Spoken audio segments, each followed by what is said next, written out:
Hi, everyone, and welcome to Leaf Rants. The Toronto Maple Leafs beat the New York Rangers, which moves them up in the standings. And that's not what you love to see. So the Leafs now have 75 points and are sitting at 21st in the NHL. Way too high for them. Now, the Devils, Kings, Panthers, Kraken, Jets, and Sharks, the difference between the Leafs to Sharks, which are last out of that group, is 5 points, and the Sharks have 4 games in hand.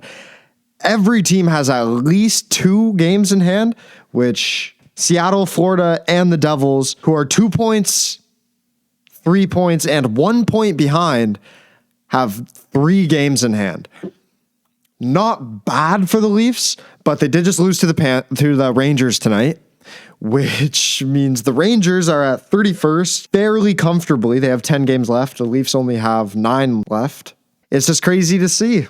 I couldn't imagine going back to the start of the season and being like, yeah, you guys are trying to tank for the bottom 5 pick in the league.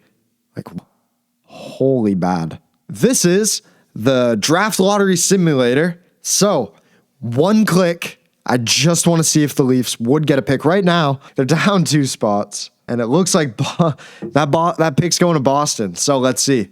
No, the Leafs still lose. Let's keep going. No.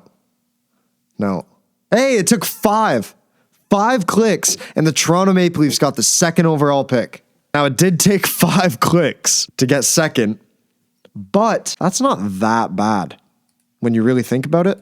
But anyways, let's talk a little bit about this game. Going in, Craig Berube announces that Calle Jarnkrok is in tonight, and that it's to be determined who will sit. He said, we got a couple game time decisions. They scratched Michael Pezzetta for Calle Jarnkrok. Now, yes, they scratched Michael Pezzetta, but it was never confirmed about summer. Let's just go to the beginning of the year. It was rumored that Calle Jarnkrok had a deal to play in Europe at the end of the season. Now, those are just rumors. No one's confirmed it. And honestly, cool. Good for him. It doesn't really matter to me that much. But what's so annoying with it is that you could play anyone over Calle Jarnkrok. What has Calle Jarnkrok done not only this season, but in his Leafs tenure that should solidify him as a daily guy, or even a guy that you play at all? He's leaving next year for no reason. If he doesn't go to Europe, I don't know if he's getting picked up. He's 34 years old, turning 35 at the beginning of next year. And in 48 games this year, he has 6 goals, 2 assists for 8 points, and he's a -9. He is big on the penalty kill. I'll give him that. He's a good defensive player. But last time he scored a goal was January 19th for Utah. It's not like he's had many points since then either. Just take a look at this. Against the Rangers, 0, 1 assist, 0, 0, 0, 0, 0, 0. These are points, by the way. 0, 0, 0, 0, 0, 0, 0, 1, 0, 0, 1. Holy crap. Are those a lot of goose eggs on the board? Now, Calle Jarnkrok obviously isn't the problem of this team. And if you're tanking, why play Calle Jarnkrok all the time? But why not play one of the young guys? Give them a shot. You've got 9 games left and you're eliminated from the playoffs. It matter. These games don't matter anymore.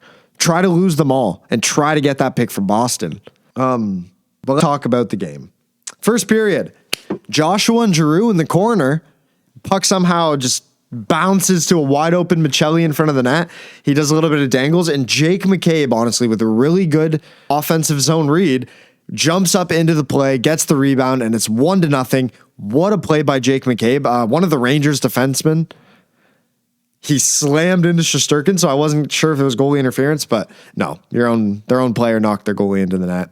Doesn't really matter. Not the Leafs' fault. Good goal, 1-0. And I was like, okay, this is the only goal they're going to score. And then Max Domi set up Robertson, and it's 2-0. What a rip by Nick Robertson. He's got a shot on him, man. He does. I know he's an RFA at the end of this year.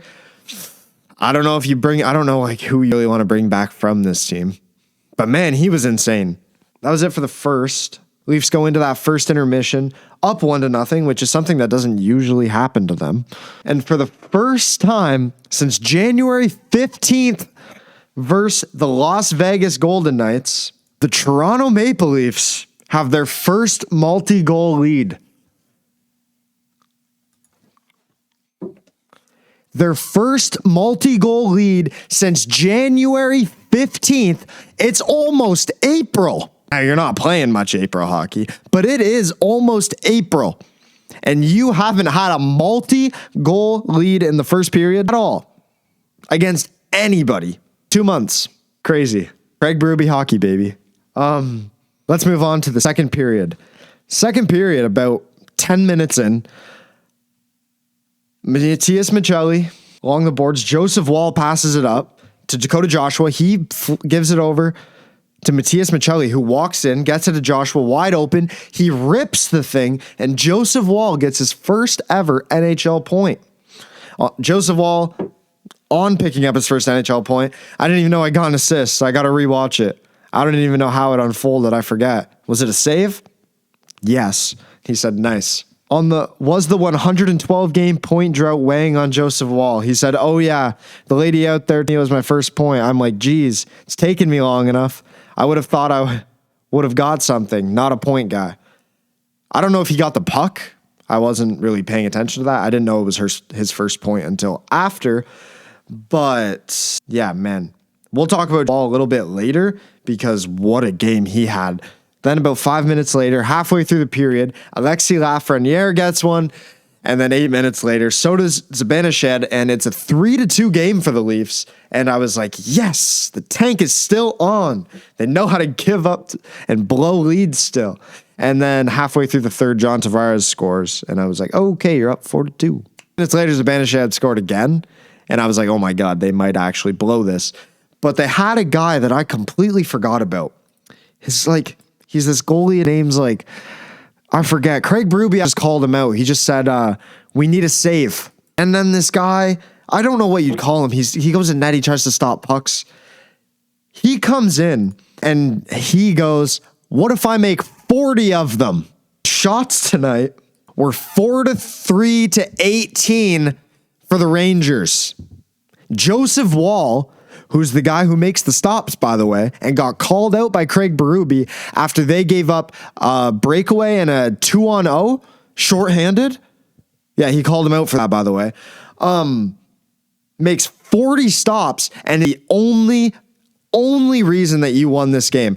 Can someone please tell Joseph Woll and Anthony Stolarz that there's actually pretty good defensemen going top 5 in this year's draft?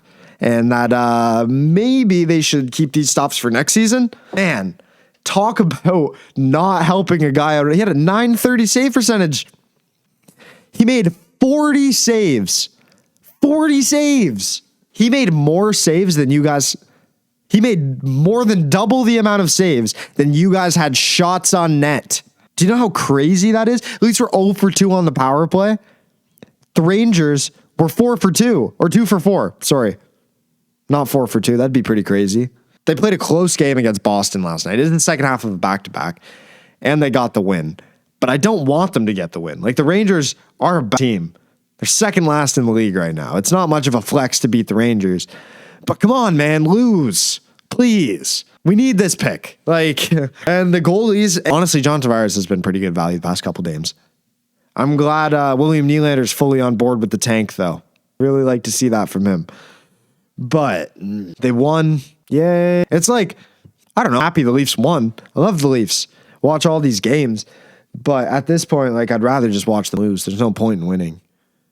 Losing only does better things for your team right now. If you continue to win, you're giving Boston a pick. And Fraser Minton. And you got Arlo, who you were thinking of selling at the deadline, but didn't because you didn't get anything good enough for him. A year later. And then you traded Scott Laughton for a 3rd-round pick. Oh, I don't know.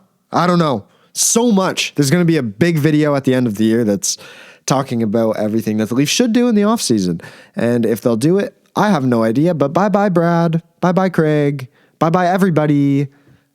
All new staff. But anyways, that's a story for a different time. Leafs win, and it only took 5 clicks to get the 2nd overall pick. Not bad odds for the Toronto Maple Leafs. 1 in 5. 20%.